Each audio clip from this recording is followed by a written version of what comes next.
My days now stretch on endlessly. It's a strange feeling when the clock ticks, but time seems to stand still.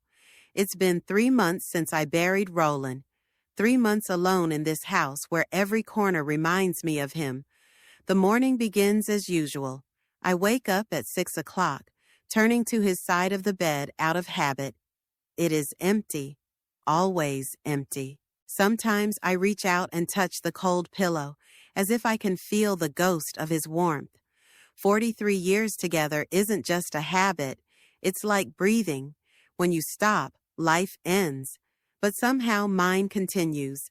I get up, put on my robe, and go into the kitchen. I make tea, just 1 cup. Roland liked coffee, strong, with a pinch of cinnamon. I never drank it, but I made it for him every morning. Now the coffee pot sits untouched on the top shelf of the closet. I couldn't put it away, like so many other things. Terre Haute has never been a noisy town, but our neighborhood on the outskirts is especially quiet, especially this time of year, as fall slowly turns to winter. The trees outside the window are nearly bare, their skeletons looming against the pale morning sky. Roland loved fall, said it was a time of reflection and preparation for rest. It was as if he knew it was the time he would leave. I sit in his chair, another new habit, and look out at the garden. Once manicured, it is now slowly going wild. I don't have the energy to tend it. Maybe in the spring. Maybe never. The phone rings unexpectedly, breaking my stupor. I don't rush to answer it. Few people call me now. Friends have drifted away, some out of sensitivity, some out of fear of other people's grief. My son. Dexler called twice in 3 months. Both times the conversation was short and awkward. A name pops up on the screen. Siobhan, my daughter-in-law. This is unexpected. She almost never calls me directly. Eloise? Her voice sounds formal, with that special note of condescension she always uses when talking to me. I hope I'm not distracting you from something important. That tone. It's like I'm an old cat who's being tolerated in the house out of mercy. No, Siobhan. To what do I owe the honor? Dexler and I received a letter from Mr. Holdworth. The reading of Roland's will is scheduled for next Thursday, 2 p.m. in his office. You'll get a notice too, of course, but I thought I'd give you a heads up. The will. Of course. I knew this day would come, but somehow I didn't think about it. Maybe I didn't want to think about it. Thanks for the information, I replied, trying to keep my voice steady. You're welcome. Her tone is laced with what she probably thinks is sympathy. How are you holding up? Dexler's worried about you. False. If he was really worried, he would have called himself. He'd come over. But he's been looking at the world through Siobhan's eyes for a long time. I'm fine. Tell Dexler I'm fine. I will. And Eloise. There's a pause, like she's searching for words. Don't worry too much about the will. It's just a formality. Roland always said he'd take care of all of us. In all of us, I distinctly hear us, not you.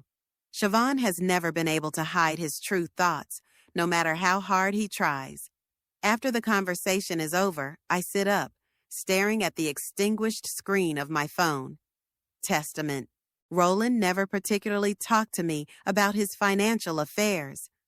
Keep your head down, Ellie, he'd say when I asked. Everything will be fine. I've taken care of everything. I'm not afraid of poverty. Roland and I started practically from scratch. When we married, we had nothing but education and ambition. I taught college literature. He started his business with a small antique store. Then came other stores, investments, real estate. Roland was a talented businessman, but money was never the most important thing to us. I get up and walk over to the bookshelf. Among hundreds of volumes, I find a tattered copy of Jane Eyre.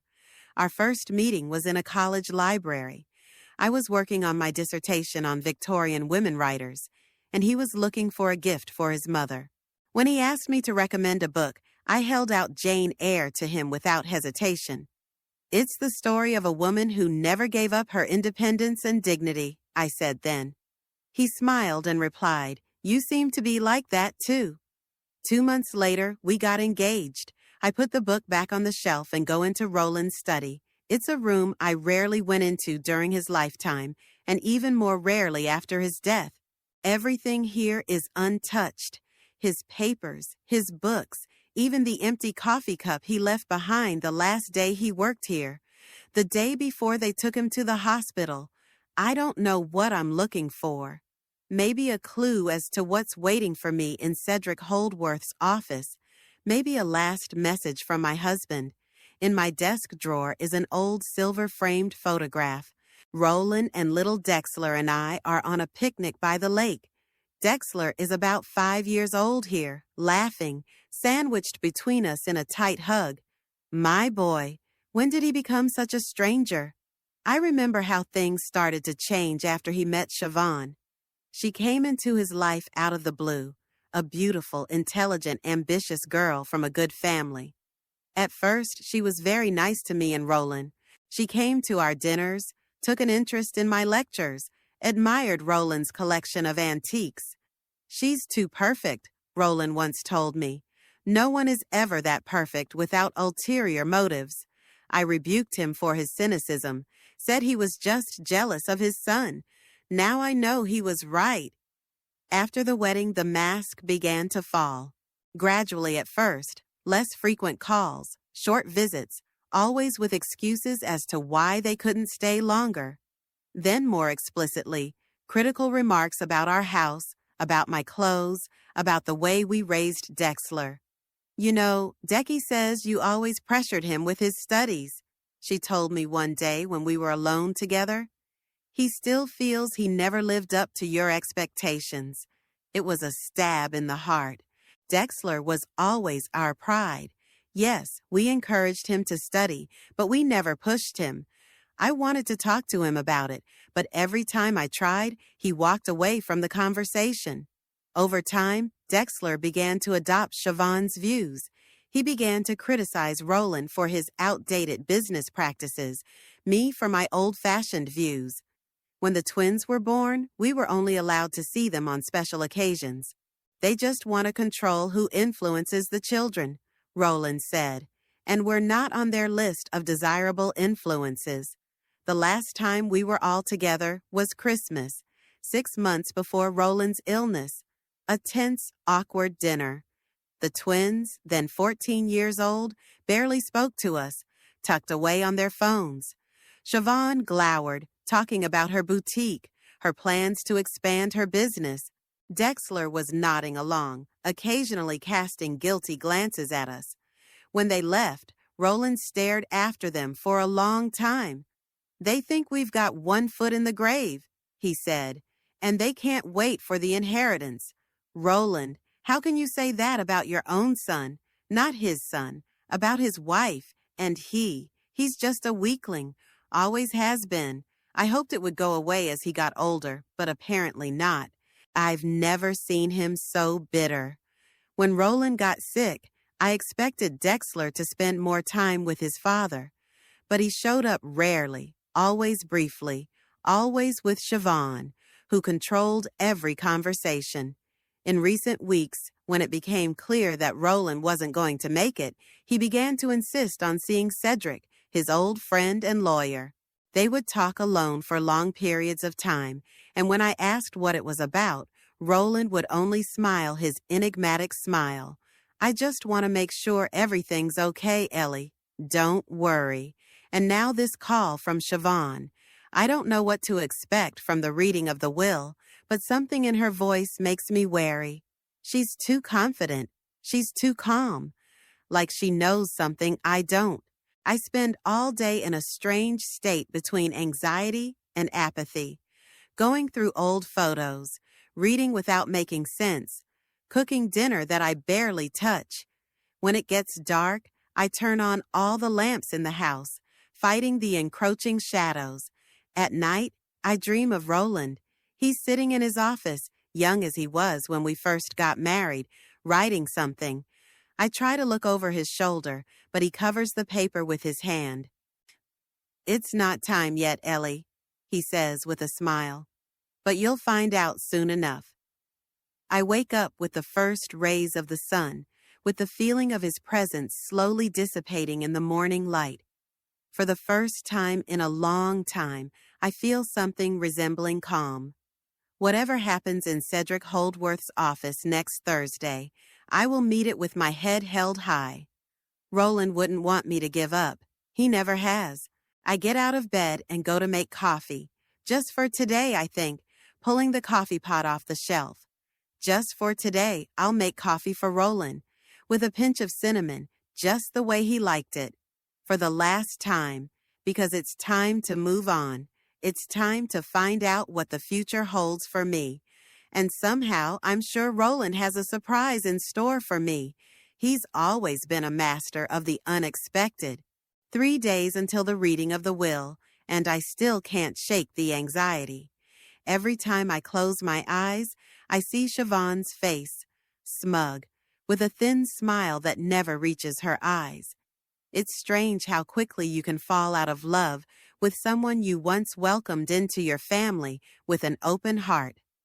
Their first meeting with Siobhan was at Lorraine Restaurant, the only truly sophisticated place in Terre Haute. Dexler had insisted on it, though Roland and I would have preferred something less pretentious. "She's special, Mom," he said on the phone then. "I want the first meeting to be perfect." Roland and I arrived 10 minutes early. We waited, nervous as teenagers. Our only son had never before introduced a girl to us, at least not with such excitement in his voice. They entered together, Dexler and a tall, slender blonde with chiseled features. She was wearing an elegant black dress that would have looked appropriate even in New York. She held herself with a casual grace that made me suddenly acutely aware of my own provincialism. "Mom, Dad, this is Siobhan Radley." Dexler glowed with pride as he introduced us to his chosen one. "We've finally met," she said, shaking my hand. "Dexler has told me so much about you, I feel like we already know each other." Her handshake was firm, confident like someone accustomed to making a good first impression. Roland had always said that you could tell a lot about a person by the way they shook hands. I wondered what he had felt then. That evening went flawlessly. Siobhan talked about her designer clothing boutique, her plans for expansion, her family from Pennsylvania, all with charming modesty and light humor. She asked questions about our work, how we met, how we raised Dexler. "You're a literature professor?" "How fascinating," she exclaimed when I mentioned my career. "I've always loved to read. I dreamed of being a writer as a child, but alas, I have more talent for business." By the end of the evening, I was enchanted. Roland seemed pleased too, though more subdued. "What do you think?" I asked him on the way home. "She's flawless," he replied after a pause. "And that's a bad thing?" "No, it's not bad. It's just unusual. People are rarely that flawless." I brushed off his words then. Roland had always been a little suspicious of new people, a trait that helped him in business, but sometimes got in the way in personal relationships. I figured he was just jealous that our boy had found someone special. Over the next few months, Siobhan won us over completely. She came to me for tea and asked me to share family recipes, advised Roland on business matters. She brought little gifts, a book that reminded her of me, an antique cufflink for Roland's collection. When Dexler announced the engagement, we were overjoyed. The wedding was set for the spring, and Siobhan asked me to help with the preparations. "You're the only mother I have right now," she said with tears in her eyes. "My mom would be so happy to see me as a bride." Her parents died in a car accident when she was 19. Another reason my heart opened to her. Preparing for the wedding was the first alarm bell. All my offers were politely but firmly declined. "Oh, Eloise, that's so sweet. But we've already decided otherwise." when I suggested we have the ceremony in our garden where the gorgeous roses were blooming, Siobhan gently explained that they had chosen a fancy country club. My offer to bake a traditional family wedding cake was met with a polite laugh. Dexler was telling me what a wonderful hostess you are, but we've already ordered a dessert from a famous pastry chef in Chicago. The day of the wedding was the first time I noticed the way Dexler looked at her, with adoration bordering on worship. It wasn't just the happiness of a man in love. It was a complete, unconditional surrender. The change began gradually, almost imperceptibly. First, our Sunday lunches became less frequent. Siobhan is so tired at work she needs to recover. Then Dexler started declining invitations to family gatherings, always with plausible excuses. One day, about a year after the wedding, Dexler missed Roland's birthday party for the first time in his life. Called in the morning, apologized. Siobhan had a migraine. He couldn't leave her. But he could have come alone, Roland said in the evening when the guests had dispersed. Just for a couple of hours. What's all this nonsense about migraines? Couldn't she have been alone for 2 hours? I defended them, said they were young, had their own lives, that Dexler was just a caring husband. Roland didn't argue, but I could see he wasn't convinced. When Siobhan announced her pregnancy, we were thrilled. Grandchildren at last, and twins. 2 boys, Calvin and Tristan. Unusual names, but beautiful. During the pregnancy, Siobhan became close to me again, calling, counseling, letting me take care of her. I helped her prepare the nursery, bought tiny socks and overalls, sewed blankets. And then the boys were born and the wall grew back. We were allowed to visit them, but only on a strict schedule. Regimen is very important for babies, Siobhan explained. When I offered to help with the babies, she always found a reason to refuse. She has a nanny, Roland told me. I've seen the bills. Dexler pays thousands of dollars every month, but his own mother can't be with her grandchildren. By the time the boys were 3, I saw them less often than I would have liked, but still regularly. They were adorable little guys, identical in appearance, but so different in personality. Calvin was quiet, thoughtful, with attentive eyes. Tristan was energetic, boisterous, curious. I loved them immensely, even though I felt I didn't know them like a grandmother should. Then there was the day 5-year-old Tristan called me by my first name. Not Grandma, not Nana, not Nana, but Eloise, like I was an outsider. Siobhan says Grandma sounds old-fashioned and reminds you of old age. Dexler explained to me later when I asked about it. She thinks children would be more comfortable addressing you by your first name. That conversation was one of many where I tried to reach my son. We were sitting in his office, a modern, sterile room, so unlike Roland's cozy office. Dexler, honey, don't you think it's strange that your wife decides what your children should call your mother? He looked past me, tapping his fingers on the table. Mom, please. It's just a name. What difference does it make? Siobhan is very considerate of such things. She thinks traditional family addresses create an unnecessary hierarchy. What do you think? He shrugged. I agree with her, but I could see in his eyes that it wasn't true. He was just avoiding conflict. Always avoided it. After that, the visits became even less frequent. Siobhan always found an excuse. The boys were sick or tired after school or had important classes they couldn't miss. Roland tried to intervene. He invited Dexler to lunch, just the 2 of them, father and son. He came back darker than a cloud. He's completely under her control, he told me then. I asked him bluntly, why do we barely see our grandchildren? Do you know what he replied? That Siobhan is worried about our conservative influence on the boys, that she wants them to grow up free of outdated ideas about the world. I asked what he meant by that. He started mumbling something about progressive values and modern parenting methods. Roland shook his head. I don't recognize my son, Ellie. This is not the boy we raised. That night I found some old photos. Dexler as a child, a smiling, open-to-the-world kid. He was always sensitive, always trying to please everyone. Maybe that's the root of the problem. Maybe we should have taught him to be harder, more confident. But I knew those thoughts were unfair.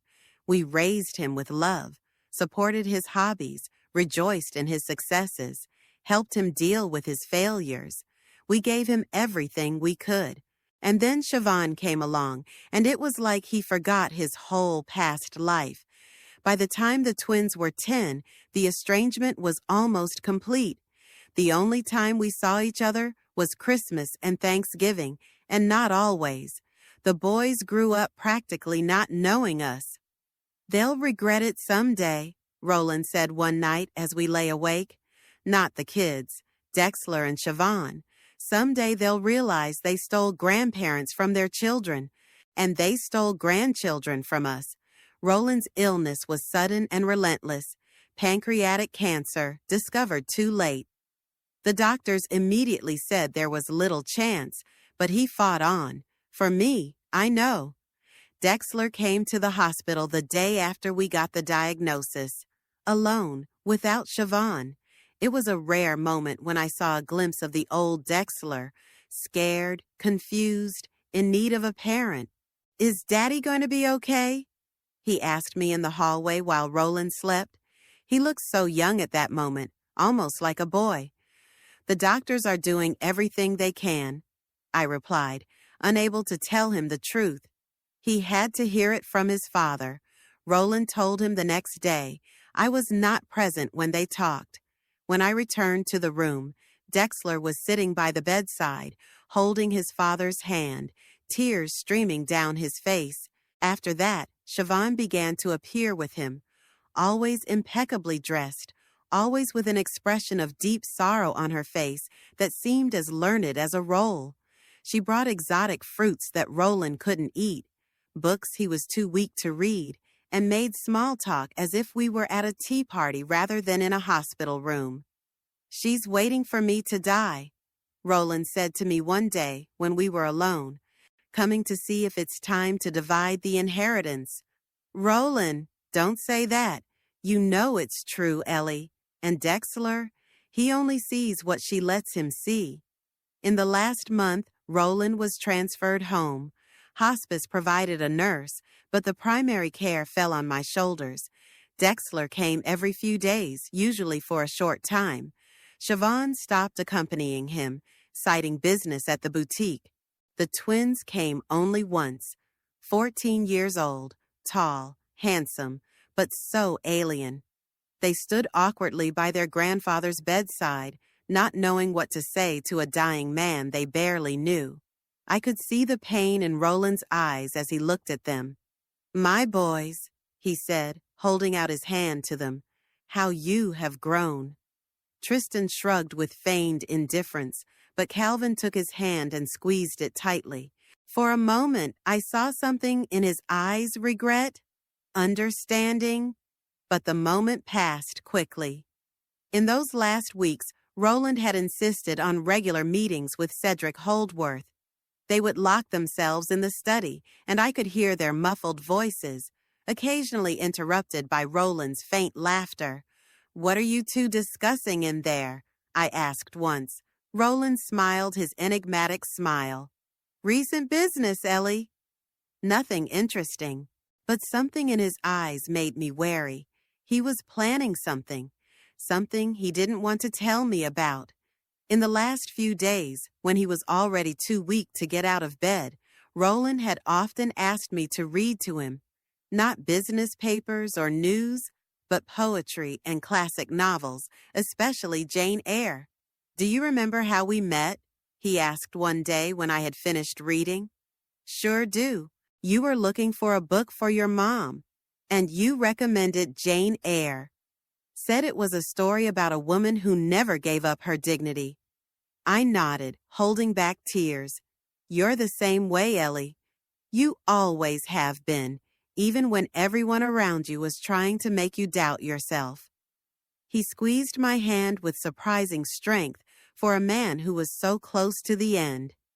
Promise me you'll stay that way, that you won't let them break you when I'm gone. Who, them? But he only shook his head and closed his eyes. Roland died on a quiet October morning in his sleep, holding my hand. His last words, spoken the night before, were, "It's going to be okay, Ellie. I've taken care of everything." At the funeral, Siobhan and Dexler stood beside me, as families should, but they were strangers, two actors playing the roles of grieving relatives. The boys stayed behind, awkward in their black suits. I noticed Calvin furtively wiping away tears. After the ceremony, Siobhan hugged me, a dry, formal hug. "We'll take care of you, Eloise," she said with a smile that didn't reach her eyes. "Don't worry about a thing." There was such condescending confidence in her words that I felt a chill run down my spine. She acted like she was already the mistress of the situation, as if Roland's death made her in charge of the family. When everyone dispersed, I was alone in a house that was suddenly too big and too quiet. That night I slept in Roland's study, in his chair, surrounded by things that reminded me of him. And now, 3 months later, I'm preparing to meet Cedric Holdworth for the reading of a will that Siobhan is sure will leave me with nothing. But something in Roland's last words, in his enigmatic smile, in those secret meetings with Cedric, makes me think I'm in for a surprise, and maybe I'm not the only one. Thursday morning was overcast. There were heavy clouds in the sky, and a light drizzle, not rain, but enough to make the day dank and uncomfortable. I woke up long before my alarm clock, lying there, staring at the ceiling and mentally replaying the upcoming meeting. The reading of the will, Roland's last official farewell. It took me a long time to decide what to wear. I decided on a dark blue suit, not black, because the mourning period was over, at least officially, but strict enough for the occasion. Roland loved that shade, said it accentuated the color of my eyes. The pearl earrings were his 30th wedding anniversary gift. A thin gold bracelet around my wrist. No ring except my wedding ring. I never took it off. Getting ready much earlier than necessary, I drank a cup of tea, trying to calm my nerves. Scraps of thoughts and memories swirled around in my head. What would Siobhan do if she got the whole fortune? Sell our house? Evict me? Make me give up the things Roland and I had collected over the decades? Number. I won't let myself go into a spiral of anxious thoughts. Whatever happens today, I will face it with dignity. Half an hour before the appointed time, I was already sitting in my car in front of the office building where Cedric's law firm was located. I waited, watching people hurrying down the street, umbrellas and coat collars pulled up to keep out the drizzle. Just an ordinary day for them. Nothing special. Finally, at 10 minutes past 2, I got out of the car and headed for the entrance. Cedric's office was on the 3rd floor, a small but respectable law office specializing in family law. Roland and Cedric had been friends since they were students, and when Cedric opened his own practice, Roland had been one of his first clients. Taking the elevator, I found myself in a reception area with soft lighting and muted beige tones. A young receptionist with neatly gathered hair greeted me with a polite smile. "Mrs. Brookhaven? Mr. Holdworth is expecting you. Your family has already arrived. My family." The phrase no longer evoked warmth, only wariness. The receptionist escorted me down a short hallway to an oak door with a sign that read, "Cedric Holdworth, Esquire." With a knock, she opened the door and let me inside. The spacious office was furnished in classic style. A massive desk, leather chairs, and bookcases filled with volumes of legal literature. Cedric sat behind the desk, a tall, lean man in his 60s, with a neat gray beard and shrewd gray eyes. On the other side of the desk were 4 chairs, 3 of which already had people sitting in them. Dexler, tense in his immaculate dark suit. Next to him, Siobhan, elegant in a black slip dress, with a string of pearls around her neck that I knew was worth more than my car. And, what surprised me, Calvin, the older of the twins, as intense as his father, wearing a school uniform that seemed too formal for a 15-year-old. Siobhan noticed me first. Her eyes narrowed, and then her lips stretched in a smile that was never genuine. Cedric stepped up to meet me. Eloise, his voice was warm but formal. Minus, glad you could make it. Hello, Cedric? I nodded to him, then to the others. Dexler, Siobhan, Calvin, I didn't expect to see you here. Kelvin shrugged awkwardly, not meeting my gaze. Dexler stood up, hesitantly stepping toward me. Mom? Why is only one of the boys here? I interrupted, turning to him. Tristan has an important practice today, Siobhan answered in his place. He couldn't miss it. The coach thinks he has a chance of getting an athletic scholarship. I see. I shifted my gaze to the empty chair next to Dexler, the only seat available. As I headed toward it, Siobhan suddenly stood up and moved so that she blocked my path. Her movement was so smooth that it might have looked random from the outside, but I knew it wasn't. I apologize, I said, trying to step around her. She didn't budge. Her eyes, cold and calculating, met mine. You're not mentioned here, she said quietly enough for only me to hear. Why did you even come? Dexler didn't seem to notice this exchange, or chose not to. He ducked his gaze into his hands folded in his lap. Siobhan. Cedric's voice was calm but firm. Dash, please take your seat. We are about to begin. She flashed another glance at me, then stepped back, allowing me to make my way to a chair.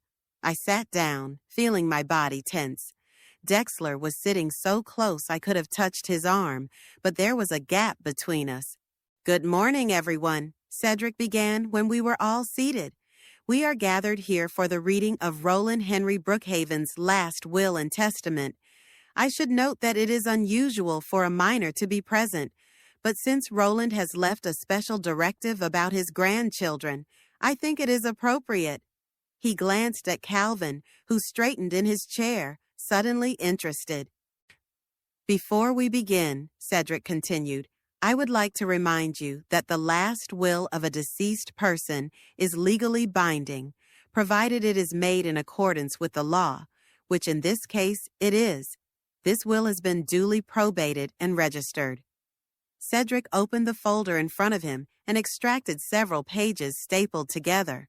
This is the last will and testament of Roland Henry Brookhaven, dated September 18th of last year. He gave me a quick glance, and I thought I saw a twinkle in the corner of his eye.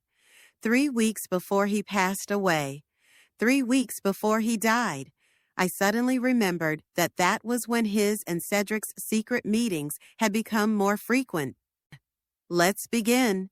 Cedric put on his thin metal-rimmed glasses and began to read. I, Roland Henry Brookhaven, being of sound mind and sound judgment, do hereby declare this document to be my last will and testament, revoking all previous wills and attachments thereto. Above all, I leave everything to the one who never betrayed my wife, Eloise Margaret Brookhaven. Cedric paused, glancing over his glasses. There was dead silence in the room. I couldn't believe my ears. Everything? Me? Siobhan straightened abruptly, her face pale as suddenly as if someone had erased all color from it. What? She breathed out. No, that's impossible. Cedric ignored her, continuing to read. To my wife Eloise, I leave all of my property, including but not limited to our family home at 32 Maple Street, all bank accounts, stocks, and securities, my Brookhaven Heritage Antique stores with all assets and inventory, all art, antiques, and personal effects in my possession at the time of my death. I felt the air leave my lungs. Roland had left me everything, absolutely everything. This is absurd. Siobhan's voice cut through the silence, an octave higher than usual. It can't be legal. He changed his will 3 weeks before he died. When he was sick, obviously he wasn't in his right mind. I assure you, Mrs. Brookhaven, Cedric replied calmly. Your father-in-law was perfectly sane at the time he made this document. I have a doctor's report to prove it. Besides, I was a witness myself, and I can confirm that Roland knew exactly what he was doing. But it's not fair. Siobhan turned to Dexler, who was sitting as if struck by thunder. Dexler, say something. It's your father. He couldn't disinherit you. If you'll allow me to continue, Cedric interjected. The will hasn't been read in its entirety yet. He turned back to the document. I realize that this decision may seem harsh on my son Dexler James Brookhaven. However, I trust that my wife Eloise, who has always been characterized by fairness and kindness, will dispose of this property as she sees fit, with the best interests of all members of the family in mind. For my grandchildren, Calvin and Tristan Brookhaven, I have created educational trusts that they will have access to when they reach their 18th birthday. These funds are solely for their tuition at the college or university of their choice and cannot be used in any other way by their parents or guardians. Siobhan opened her mouth, then closed it, unable to find the words. Her face took on a frightening hue, and her hands clenched into fists so tight that her knuckles turned white. Dexler finally spoke, his voice sounding confused. I don't understand. Why did Father do this? Cedric took off his glasses and placed them carefully on the table. Roland left a letter for you, Dexler, and a separate one for Eloise. He asked me to give them to him after the will was read. He took 2 sealed envelopes out of the folder and handed them to us. Mine was inscribed in Roland's familiar neat handwriting. To my Ellie. It's all a mistake, Siobhan insisted, her voice now dangerously low. We'll contest the will. Eloise obviously influenced him in some way when he was weak. It's a classic case of undue influence. Mom would never do something like that, Calvin suddenly spoke, causing all of us to turn toward him. I was startled, not just by the fact that he called me Mom. He hadn't done that since he was 5, but by the firmness in his voice. Shut up, Calvin. Siobhan cut him off abruptly. You don't know anything about this. I know, Grandpa, he objected, suddenly bold, and I know Grandmother. Grandfather always said she was the most honest person he knew. Siobhan looked as if she'd been punched. She shifted her gaze from her son to me, and I saw something new in her eyes, not just anger or disappointment, but real hatred. You, she hissed, you turned him against us. You pretended to be the victim all these years while you manipulated Roland to get your way. I felt the heat rising to my cheeks, but I forced myself to stay calm. Siobhan, I had no idea Roland changed his will. This is as much a surprise to me as it is to you. Lies. She practically spit the word out. You were always more cunning than you appeared. That mask of submission and humility of yours, it was all an act. You knew what you were doing. Siobhan, please. Dexler intervened, his voice sounding tired. Don't. He turned to me, and I was pained to see in his eyes not just disappointment, but suspicion. He didn't believe me. My own son thought I was capable of such manipulation. Mom, he began, and I could hear how hard he was struggling with each word. I want to believe that you didn't push your father into this, but you have to understand what it looks like. He always said the business would go to me. Perhaps the letter will explain his motives, Cedric said quietly, nodding at the envelope in Dexler's hand. With trembling fingers, my son opened the envelope and unfolded the sheet. His eyes raced over the lines, and his face gradually lost color. When he finished reading, he looked as if he'd been kicked in the butt. What is it? Siobhan asked demandingly, snatching the letter from his limp fingers. She ran her eyes over the text, and I saw her face contort with rage and disbelief. "It's a lie," she whispered, and then she said it louder. "Lies! It's all slander." "Give me that." Dexler took the letter back, folded it, and tucked it into the inside pocket of his jacket. His face was dead pale, and his gaze was blank. Calvin stared wide-eyed at what was happening. "What's in the letter?" he asked quietly. No one answered him. Siobhan jumped to her feet, her body literally vibrating with rage. "We will contest this will," she announced, looking straight at me. "We'll prove that you manipulated him, that he wasn't in his right mind. We won't let you steal what belongs to our family." "Siobhan," Cedric's voice was calm but with a note of steel, "I would recommend that you consult an attorney before pressing charges. The will is legally impeccable and fully complies with all legal requirements. I have a medical report of Roland's capacity at the time of signing, as well as a videotape of the signing process where he clearly states his intentions." Siobhan stared at him, her nostrils flared with anger. "You were in cahoots with him," she hissed. "You helped him evade the law." "I performed my professional duties in accordance with my client's wishes," Cedric replied, not giving in to the provocation. "And I would advise you to watch your words, Mrs. Brookhaven. Slander is a serious charge." Siobhan turned to Dexler. "We're leaving, now, and we're going to talk to a real lawyer, not that, your father's henchman." Dexler rose slowly, moving like a man in a trance. He gave me a look that was a mixture of hurt, bewilderment, and, what hurt the most, deep distrust. "Mom," he began, but Siobhan tugged at his arm. "Don't talk to her," she ordered. "Not now, not here. We'll discuss everything later." She turned to Calvin. "Come on now." Calvin stood up uncertainly, giving me a guilty look. "Grandmother," he whispered, "I'm sorry." That simple gesture, this treating me like a grandmother for the first time in years, touched me to the core. I wanted to say something to him, to assure him that everything would be okay, but the words stuck in my throat. Siobhan practically shoved them both out of the study, slamming the door so hard that the spines of the books on the bookshelf shook.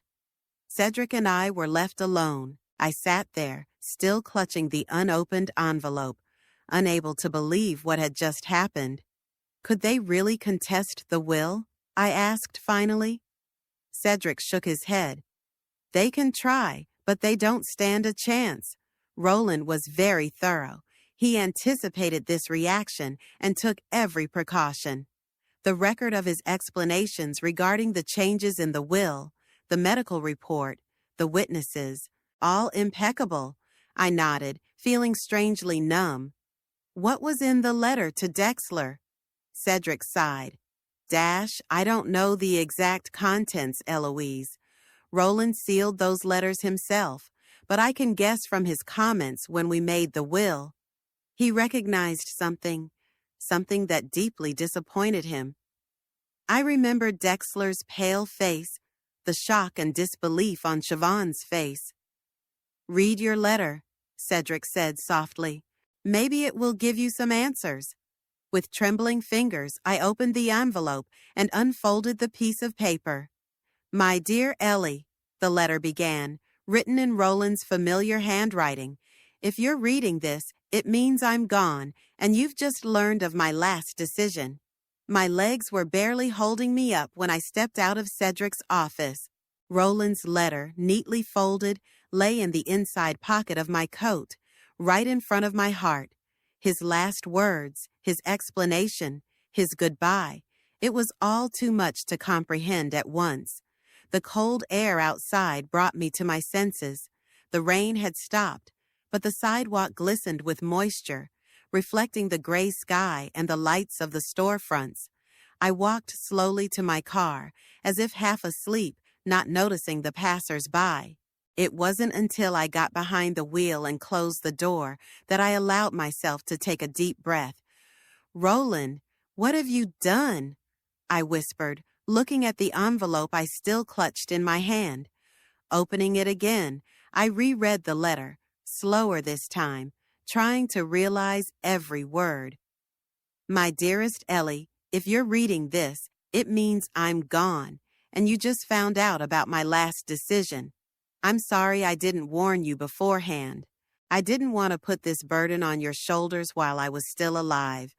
I know you're confused and maybe even angry with me right now. You were never interested in business and finances, always trusting me with that part of our lives. Now I've left you our entire fortune, and you probably don't understand why. Allie, I discovered something that broke my heart. 2 weeks before I changed my will, I accidentally witnessed a conversation between Dexler and Siobhan. They didn't know that I had come home from the hospital earlier than usual. They were talking about plans for the future after my death. Dexler was telling Siobhan about an offer he had received from Lexington Investments to buy out all of our antique stores immediately after my death. The sum was impressive, but far below the real value of the business. Siobhan insisted that it was a great deal that would give them the freedom to finally do what they want to do, not what the old man expects. But that's not what broke my heart, Ellie. It was what followed. Dexler was worried about you, asking how you'd live if they sold the house. And Siobhan, she said there's always room for you in a decent nursing home. 43 years of marriage, 39 years of a business I built from scratch. They were going to throw it all away before they could even bury me. I went back to the hospital that night with the clear realization that I had to protect you and everything we had built together. The next day, I called Cedric. "Ellie, I always believed that our son deserved the legacy we had created.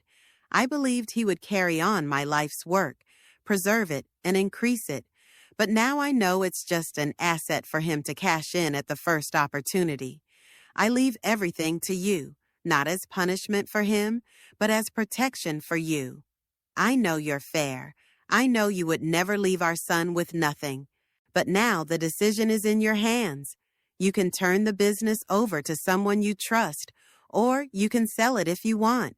You can secure our grandchildren's future. You can build on what we've built together. Cedric will help you sort out all the legal and financial matters. He knows my wishes and will guide you, but the final decision is always yours. Ellie, my love, my life, my heart.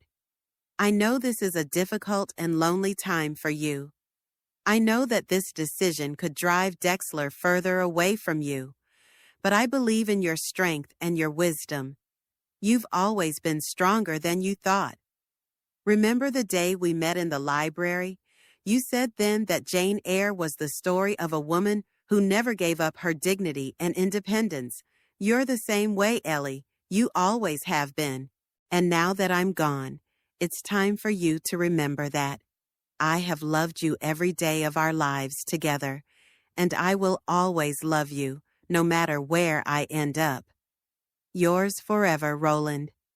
Tears streamed down my cheeks as I finished the letter. Not tears of grief, but of some strange release. Roland hadn't just left me a fortune. He'd given me back the dignity that had been undermined for years by Siobhan's neglect and Dexler's weakness. Nursing home.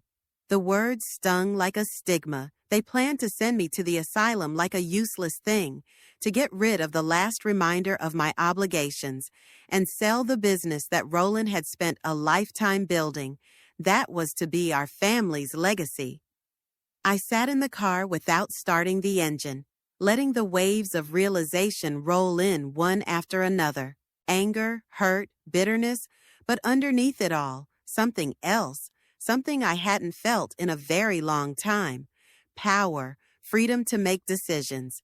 The phone in my bag vibrated, bringing me back to reality. Dexler's name popped up on the screen. I stared at it for a long minute, then dismissed the call. Not now. I'm not ready to talk to him now. I started the car and drove home, where I could think about everything that had happened. On the way, I stopped at a small coffee shop that Roland and I frequented. For the first time in a long time, I ordered a double espresso instead of my usual tea, a small act of defiance against habits and expectations. At home, the first thing I did was call Cedric. "Are you okay?" he asked after greeting me. "It's been a rough day. I'm in shock, but I'll be fine," I replied, surprised at the firmness in my own voice. "Cedric, I read Roland's letter. He mentioned that you know what he wants and that you can help me with my finances and business." "Yes, of course." His voice became businesslike. "I've prepared all the necessary documents. When you're ready, we can meet and discuss the details. You don't need to make any decisions right now. I know I don't. But I need to understand exactly what I've inherited. How much is it, significant?" Cedric was silent for a second.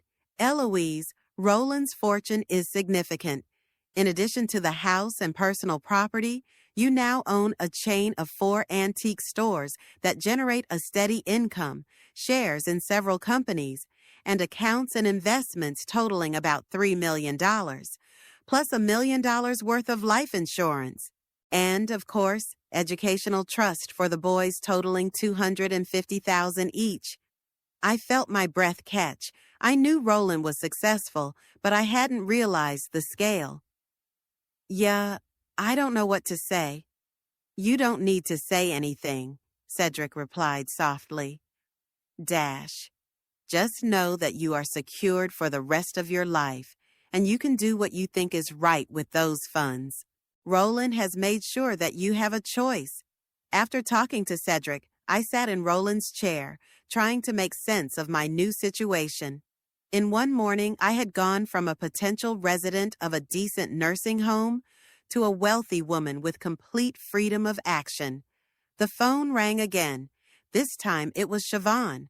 I rejected the call without hesitation. A minute later, a message came through. "Eloise, we need to talk. It's about the future of our family. Please call me back." I grinned.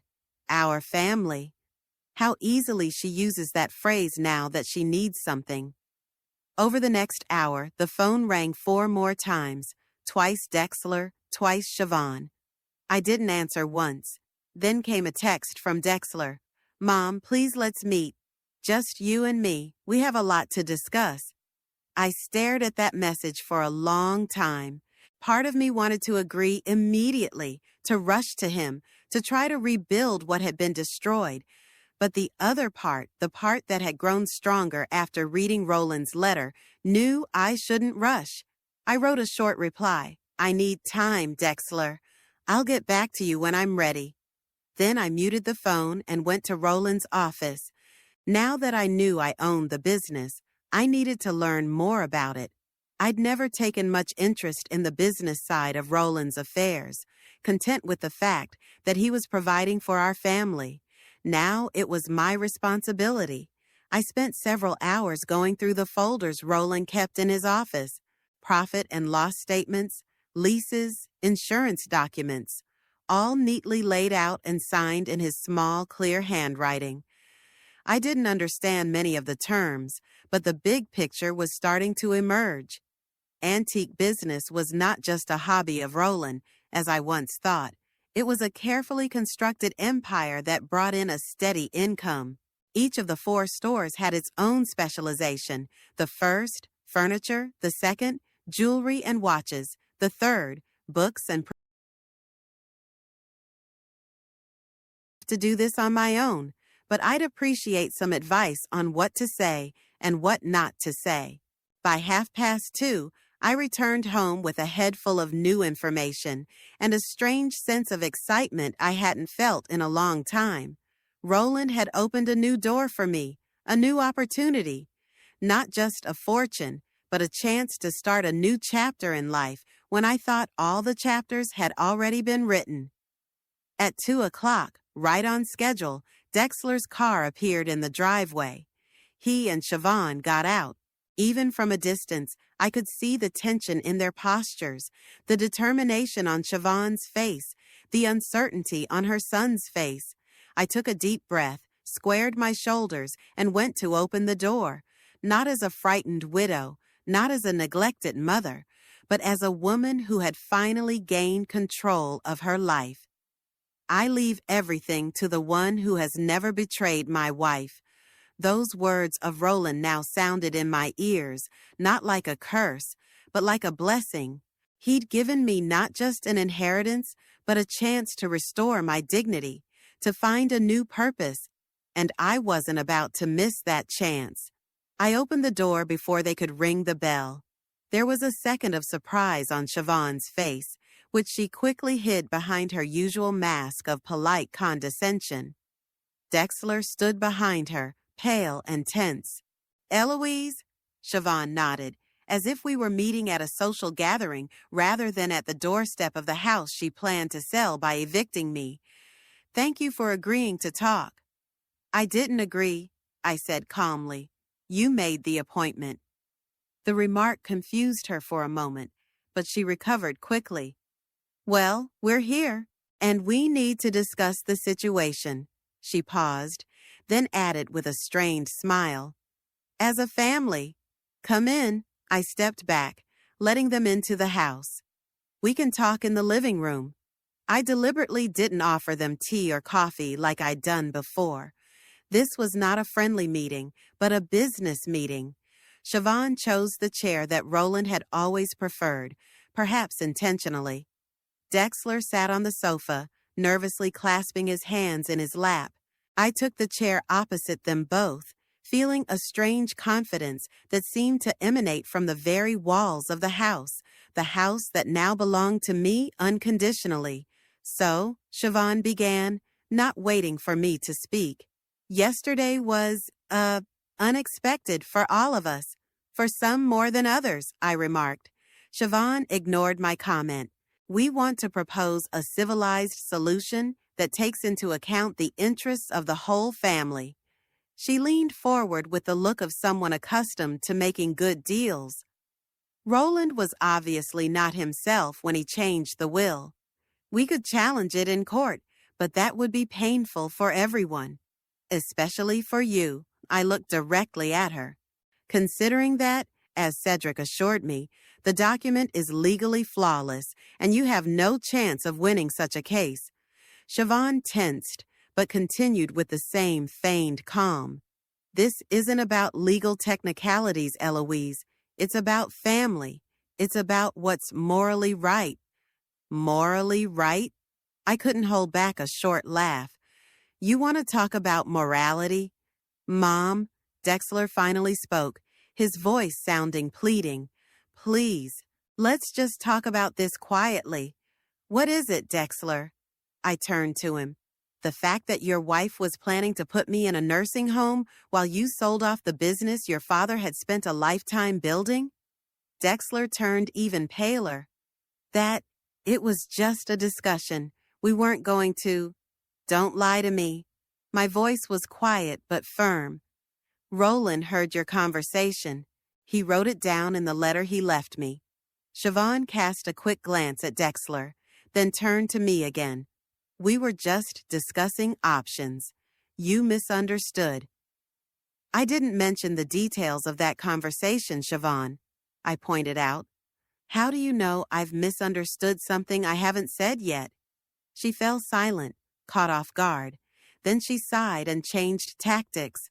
"Look, Eloise, we've all been overreacting. Roland heard a private conversation taken out of context and made an impulsive decision. But the fact remains, this business was supposed to go to Dexler. That had always been the plan. Roland's been talking about it for years. And now the plan has changed." I met her gaze calmly. "It wasn't an impulsive decision. Roland had thought it over carefully, discussed it with a lawyer, made sure everything was legally flawless. But it's not fair."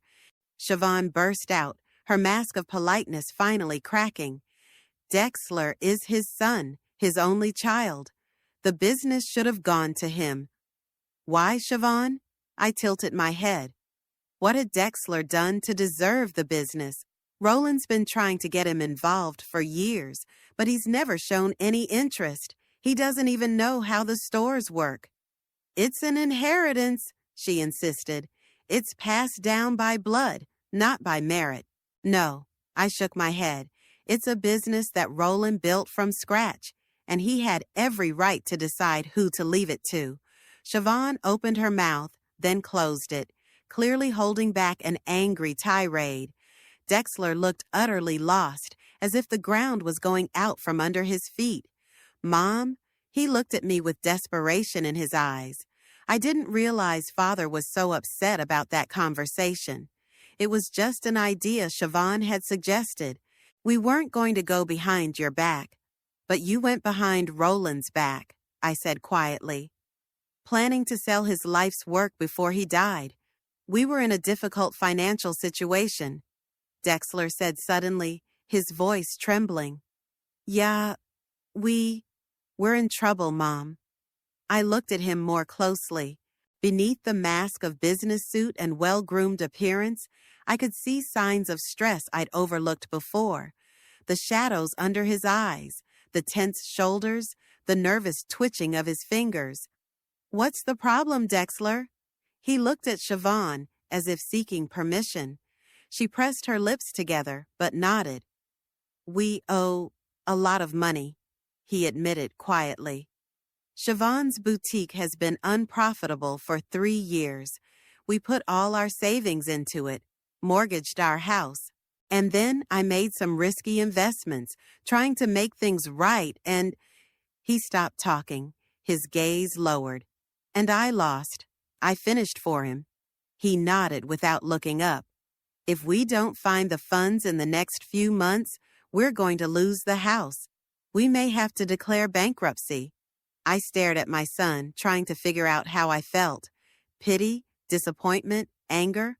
All of them, I guess. Why didn't you go to Roland for help? I asked. While he was alive? We didn't want to bother him, Siobhan answered quickly.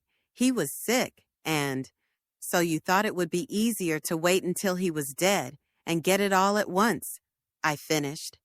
No, Dexler exclaimed, but his protest sounded unconvincing.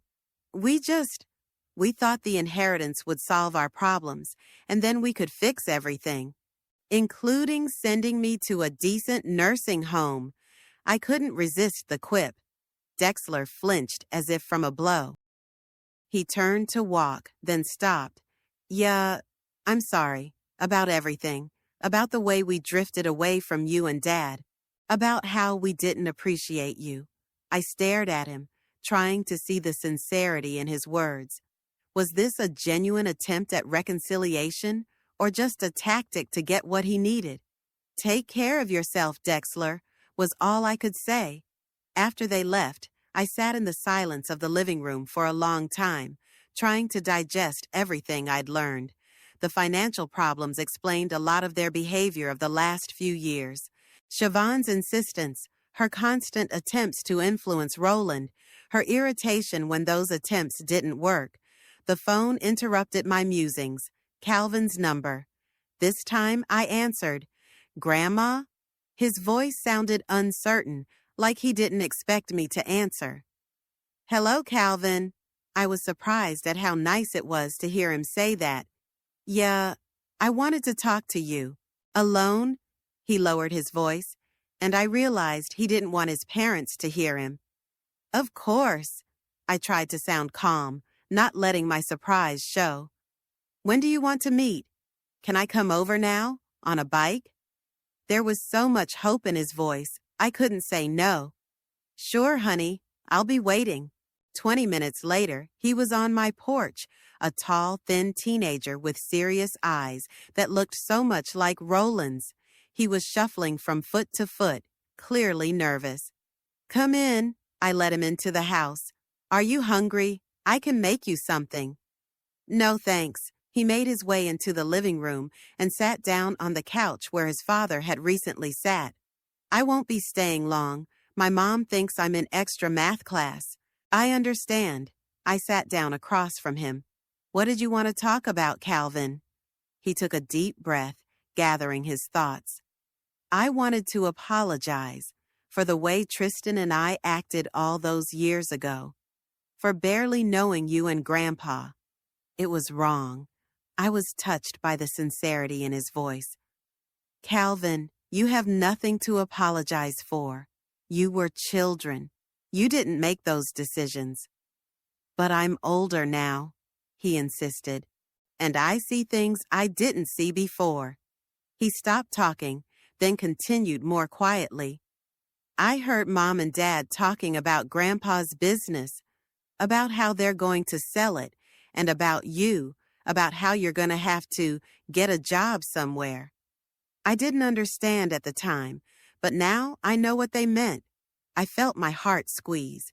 So Roland wasn't the only one who had heard their plans. Grandpa always told me that family was the most important thing, Calvin continued. To take care of each other, to be honest. And then I'd see the way he'd look at Mom and Dad when they didn't see it, with such disappointment. He looked up at me with eyes full of worry. I don't want to be like that, Grandma. I don't want Grandpa to be disappointed in me. I reached out and squeezed his palm. He was never disappointed in you, Calvin. He loved you and Tristan unconditionally. But we saw him so rarely, regret sounded in his voice, and I always pretended I didn't care because Tristan did it and Mom approved. But I do care. I've always wanted to get to know you both better. I felt tears coming to my eyes. It's never too late to start, Calvin. He nodded, then continued more tentatively. I was wondering, is it true that Grandpa left educational trusts for us? Yes, I confirmed. Dash college money for you and Tristan. You'll have access to them when you turn 18. Relief flickered across his face. That's good, because I don't think my parents could pay for college. They're having money problems. They try to hide it, but I can hear them fighting at night. I know, I said softly. Your father told me today. Calvin looked surprised. Really?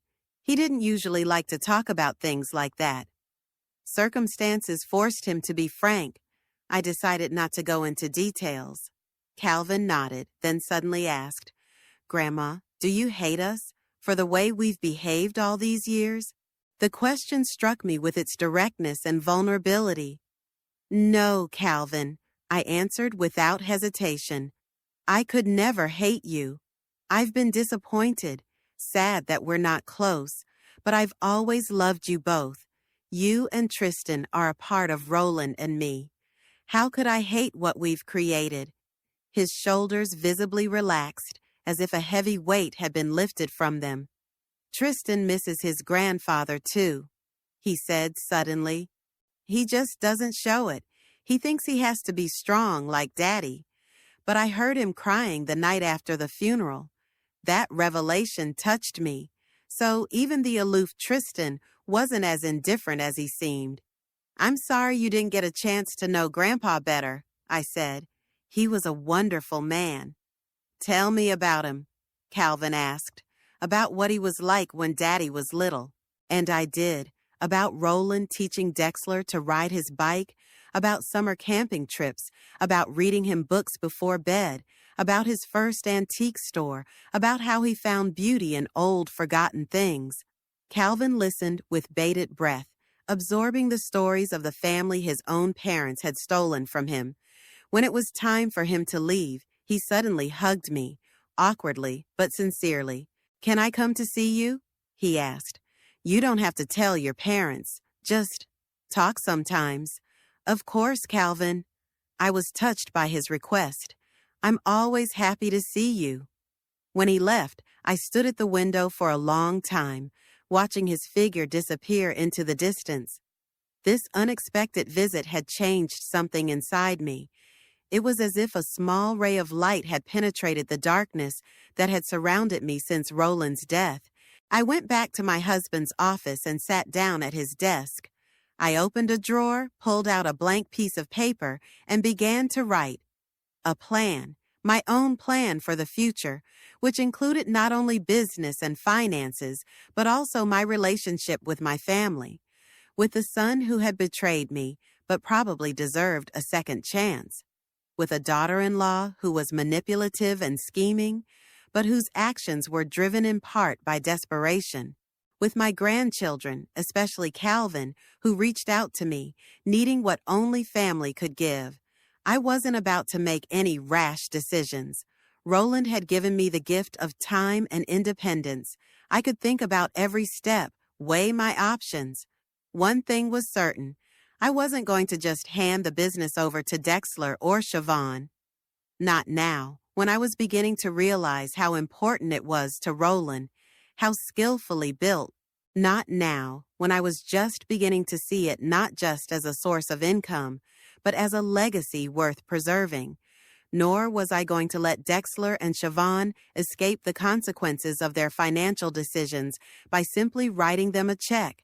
It wouldn't have helped them in the long run, wouldn't teach them to appreciate what they have, but I couldn't leave them completely without help either, especially since their problems were affecting my grandchildren.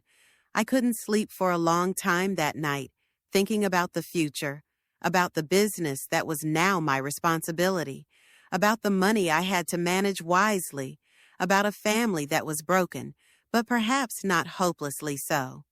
"You are stronger than you think," Roland had written in his last letter. Now I was beginning to believe he was right. Spring and terre haute always comes suddenly. It seems like yesterday that the trees were bare, and today they are covered with tender green. Roland loved this time of year. A time of renewal, he said. A time for new beginnings. I stood at the window of my office in the Brookhaven Heritage Antique Shop, watching passers-by on the busy street. A lot had changed in the 3 months since the reading of the will. Most surprisingly, I myself had changed. My first week as a business owner was like jumping into cold water, shocking but invigorating. Cedric set up meetings with the managers of all 4 stores, and I spent long hours going over financial statements, inventory, and customer base. Instead of the boredom I expected, I found myself unexpectedly interested. Behind the dry numbers and specialized terms, I saw Roland's passion, his passion for antiques, his strategic vision. Jerry Weaver, the general store manager and oldest employee, became my mentor and an unexpected ally. An elderly gentleman with a neat beard and a keen eye, he had worked with Roland for over 20 years. "Mrs. Brookhaven," he said at our first meeting, "your husband always said you had a special eye for beauty. He thought you could bring a fresh look to the business. Did he?" I was surprised. "He never said that to me. Roland was a man of action, not words." Jerry smiled. "But he consulted with you often, didn't he? Showed you new acquisitions? Asked your opinion?" I remembered how Roland would bring home particularly interesting items, set them on the table, and ask me to choose the most valuable one. How he would nod, pleased when my choice matched his own. I thought it was just a game, a way to share his passion. Now I realized it was more than that. With the help of Jerry and the other employees, I began to learn the intricacies of the antique business. Each day brought new discoveries about pricing, about finding rare items, about the fine art of negotiating with collectors and dealers. To my surprise, many clients knew me by name. Roland, it turns out, often talked about me. "Oh, you're that Eloise," exclaimed an elegant elderly lady, a regular customer when we met. "Roland always said you were a woman of impeccable taste." I can see now that he wasn't exaggerating. Gradually, I began to make my own changes in the business. Small ones at first, new merchandising, redesigned window displays, then more substantial ones, special events for collectors, thematic exhibitions. One of my ideas, a series of lectures on literary works and antiques, which are mentioned in them, was unexpectedly popular. But the main decision was not about business, but about family. After much thought and consultation with Cedric, I devised a plan. For Calvin and Tristan, I increased the educational trusts, adding to the amount Roland had already allocated. Now, they didn't just cover college, but also allowed the boys to continue their education in graduate school if they so desired, on one condition: all decisions about their choice of school and major must be made by themselves, without pressure from their parents. As for Dexler and Siobhan, I decided not to give them direct access to money. Instead, I proposed restructuring their debts through a trust fund managed by an independent financial advisor. The fund would gradually repay their debts, but on the condition that they adhere to a strict financial plan and take a financial management course. This decision did not come easily to me. I knew it could be perceived as controlling and interfering in their lives, the same thing Siobhan had accused Roland and me of for years. But I also knew that simply giving them money would encourage the behavior that led them to their current problems. I set up a meeting in my new office, not at home, which would be too personal, but in a space where I was mistress of the situation. Dexler came alone, without Siobhan, which surprised me. She didn't want to attend, he explained, nervously adjusting his tie. She said she wouldn't be part of your power play. I nodded, not surprised by that reaction. Is that your decision, Dexler, or hers? He looked at me with a sudden hardness in his gaze. Mine.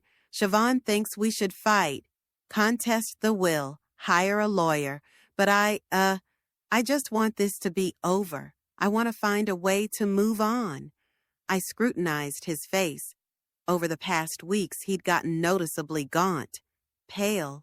The stress of his financial problems, the conflict with his parents, the collapse of his hopes for an easy solution, all of it had taken its toll on him.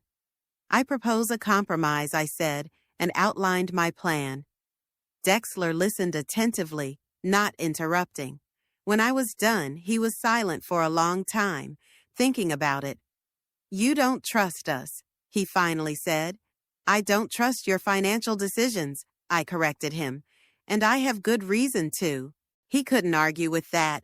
Siobhan will be furious, he said after a pause. She'll find it humiliating. And you? He shrugged, looking suddenly very tired. I think we're in no position to refuse help, whatever it may be. It wasn't acceptance, it wasn't gratitude, but it was a start. Think about it, Dexler. Talk to Siobhan. But remember that this is the only offer I will make. He nodded and got up to leave. At the door, he stopped. Mom, do you really believe we could send you to a nursing home? I looked at my son, a grown man with graying temples, who seemed so lost at this moment, so much like a little boy who was afraid of disappointing his parents. I believe you would have resisted the idea, but in the end you would have yielded, as you have always yielded. He flinched at those words, but didn't object. We both knew it was true.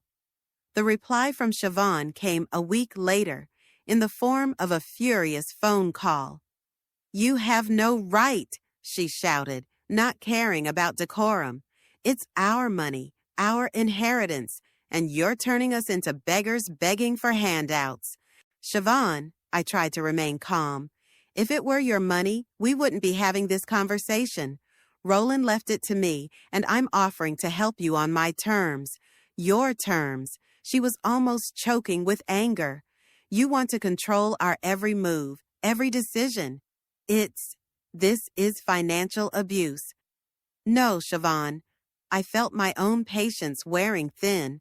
Financial abuse is planning to send my mother-in-law into a nursing home to take over her house.